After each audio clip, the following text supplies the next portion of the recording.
আমারে বুকটা ফাটি যায়।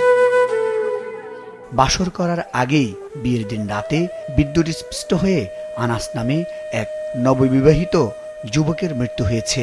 কুষ্টিয়ার দৌলতপুরের গাছের দিয়ার গ্রামে সে বিয়ের আনন্দ পরিণত হয়েছে শোকে। নিহতের পরিবার জানায়, বৃহস্পতিবার পারিবারিকভাবে কুষ্টিয়ার দৌলতপুরের বাহিরমারি গ্রামের এক তরুণীর সঙ্গে বিয়ে হয় আনাসের। সন্ধ্যায় নববধূকে নিয়ে নিজ বাড়িতে ফেরেন তিনি।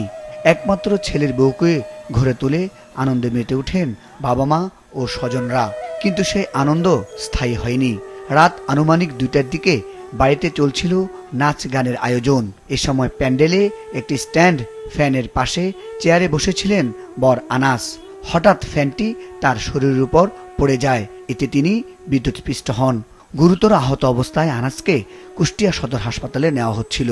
তবে হাসপাতালে পৌঁছানোর আগেই তার মৃত্যু হয়। প্রত্যক্ষদর্শীদের ধারণা, ফ্যানটিতে আগে থেকেই বৈদ্যুতিক ত্রুটি বা বিদ্যুৎ সংযোজিত সমস্যা ছিল।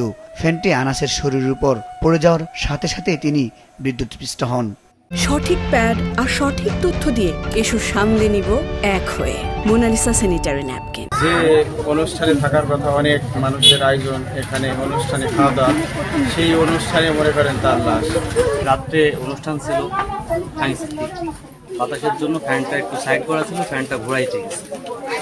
ঘোরাইতে গিয়ে আপনার তারের উপরে পা উঠছে, তারটা লিক ছিল আর কি। পা ওঠার পরে ওই ফ্যান সহ উনি বুকের উপরে পড়ে গেছে। তখন ওখানে অনেক লোকজন ছিল, সবাই মিলে ধরে আমরা উঠাইছি। উঠাইয়ে সঙ্গে সঙ্গে আমাদের প্রাইভেট ছিল, এখানে প্রাইভেটে করে নিয়ে গেছে। বিয়ের মাত্র কয়েক ঘন্টার ব্যবধানে নববধূ হারিয়েছেন স্বামীকে, আর বাবা মা হারিয়েছেন তাদের একমাত্র সন্তানকে। আমার একটা হাত হারালেও দুঃখ ছিল না, পা হারালেও দুঃখ ছিল না। যদি আমার ছেলেটা বাঁচতে থাকতো। আমারে বুকটা ফাটি যায়। কাক দেখাবো এক আল্লাহ ছাড়া কেউ জানে না। একসাথে 2টি ফ্যামিলি ধ্বংস করে দিল আল্লাহ। নববধূকে ঘরে তুলে নতুন জীবনের স্বপ্ন দেখার আগেই বিদ্যুৎস্পৃষ্ট হয়ে না ফেরার দেশে পাড়ি দিলেন আনাস। মর্মান্তিক এই ঘটনায় পরিবার ও এলাকাবাসীর মাঝে নেমে এসেছে গভীর শোক। মুজাহিদ সাকিব, মাছরাঙ্গা নিউজ ডেস্ক।